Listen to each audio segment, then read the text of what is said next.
Tu arrives tous les jours à l'heure. Tu accomplis tes tâches. Tu respectes les consignes. Tu réponds aux mails rapidement. Tu es un bon élément.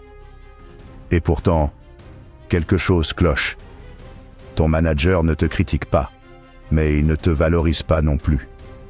Pas de bravo, pas de mise en avant, pas de responsabilité supplémentaire.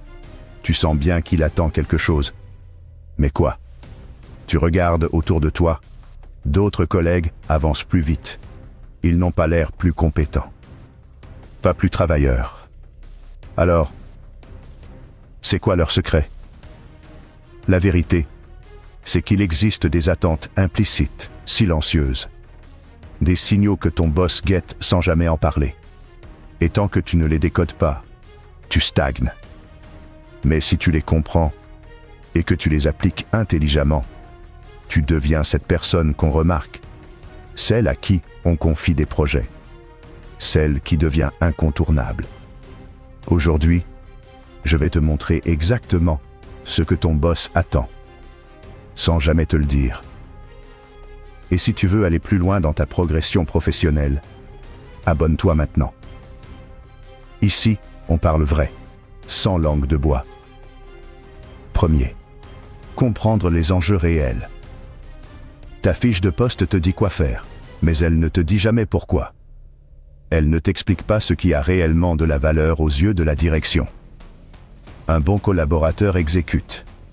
Un excellent collaborateur comprend le contexte et les priorités stratégiques. Imaginons que tu travailles dans une équipe marketing. Ton rôle est de publier des posts sur les réseaux sociaux. Mais en réalité, ce que ton boss veut, c'est que ces posts génèrent des leads. Qu'ils servent une stratégie de croissance. Pas juste qu'ils soient beaux ou réguliers. Et ce que ton boss attend, c'est que tu le comprennes, sans qu'il ait besoin de te le dire. Parce qu'un bon manager n'a pas le temps de tout expliquer. Il cherche des gens qui devinent les enjeux. Alors pose-toi cette question. Qu'est-ce qui est vraiment prioritaire pour mon équipe, mon chef ou l'entreprise? Et aligne ton travail là-dessus. Tu verras, ton impact va exploser. Et ton boss le remarquera sans aucun doute. 2. Être une source de solutions. Un manager voit passer des dizaines de problèmes par semaine. Des blocages, des bugs, des conflits, des ratés. Tu sais ce que font 80% des gens. Ils signalent les problèmes. Et ensuite, ils attendent. Mais ce que ton boss attend sans le dire, c'est que tu sois dans les 20% restants. Ceux qui disent « Voici le souci, et voici ce que je propose pour avancer ». Même si ta solution est incomplète, même si ce n'est pas parfait, tu montres que tu es dans une logique d'action, et tu fais gagner du temps à tout le monde. J'ai vécu ça personnellement. Un jour, un process ralentissait tout le service. Plutôt que d'en parler en boucle, j'ai fait une proposition simple, sur un coin de tableau. Ce n'était pas révolutionnaire, mais c'était une base. Et là, tout s'est débloqué. Résultat, on m'a confié le projet, parce que j'étais celui qui faisait avancer les choses. N'oublie pas, ton boss ne cherche pas des gens brillants. Il cherche des gens qui aident à résoudre les problèmes, sans attendre qu'on leur tienne la main. 3e, comprendre les règles tacites. On ne te l'a jamais dit, mais dans chaque entreprise, il existe des règles invisibles. Des jeux d'alliance, des tensions, des habitudes, des interdits non écrits. Ce n'est pas écrit dans le livret d'accueil. Mais tout le monde les connaît, sauf les nouveaux. Et ton boss attend que tu sois lucide, pas naïf, pas maladroit. Il ne veut pas que tu joues un rôle, mais que tu sois stratégiquement intelligent. Un collègue très compétent que je connaissais a une fois critiqué ouvertement un outil développé par un autre service. Il avait raison sur le fond. Mais il l'a dit devant la mauvaise personne, au mauvais moment. Résultat, perte de crédibilité, image ternie, et promotion, envolée. Ton manager ne te dira jamais « Attention à cette personne, elle est influente. Ne critique pas ce projet, même s'il est bancal. Mais il le pense. Fort ton rôle, c'est de lire entre les lignes, d'écouter, d'observer et de comprendre la culture interne. C'est ce qu'on appelle l'intelligence organisationnelle, et c'est un super pouvoir. 4e, être fiable sans supervision.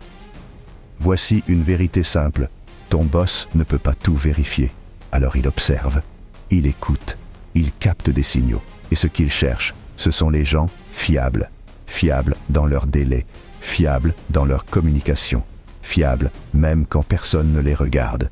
Tu vois, il y a une immense différence entre quelqu'un qui réagit quand on le relance et quelqu'un qui agit spontanément, par professionnalisme. Ce n'est pas une question de talent. C'est une question de rigueur, de crédibilité, de cohérence. Et la fiabilité, c'est comme une réputation silencieuse. Ça ne se proclame pas, ça s'accumule petit à petit. Et ça vaut de l'or, car le jour où ton manager doit désigner quelqu'un pour un poste à responsabilité, il ne choisira pas la personne la plus brillante. Il choisira celle en qui il a confiance. Et ça, c'est 100% lié à ta fiabilité au quotidien. 5e, prendre des initiatives ciblées. On entend souvent, faut prendre des initiatives. Mais ce qu'on ne dit pas, c'est que toutes les initiatives ne se valent pas. Ton boss ne veut pas que tu fasses des trucs dans tous les sens. Il veut que tu proposes des améliorations concrètes, alignées avec les objectifs. C'est ça, une initiative intelligente. Exemple vécu. Dans une équipe où j'étais, les réunions de suivi étaient longues et inutiles. Un collègue a simplement proposé un format plus court, avec une checklist claire. Il n'a pas révolutionné le monde, mais ça a changé notre efficacité. Et surtout, il a été vu comme quelqu'un qui fait progresser les choses. Tu n'as pas besoin d'avoir des idées géniales, tu as juste besoin d'avoir le courage d'agir quand tu vois un levier simple. Et ton boss, il adore ça, même s'il ne le dira jamais. Et toi, est-ce que tu as déjà senti qu'on attendait plus de toi, sans te dire quoi exactement? Est-ce que tu as déjà reçu un feedback flou du genre « tu dois être plus proactif » ou « on attend que tu montres plus d'initiative » sans jamais savoir ce que ça voulait dire? Raconte-moi ça en commentaire et réponds au sondage. Quelle attente silencieuse est la plus dure à gérer selon toi? La stratégie? Les règles tacites? La confiance du boss? Et si tu veux aller plus loin, dans la prochaine vidéo, je te dévoile les réflexes qui impressionnent un manager dès ta première semaine. Ne la rate pas. On résume tout ça. 1. Comprends les vrais enjeux, pas juste ta fiche de poste. 2. Ne viens pas avec des problèmes, mais avec des pistes de solutions. 3. Sois intelligent dans ton environnement, même s'il est complexe politiquement. 4.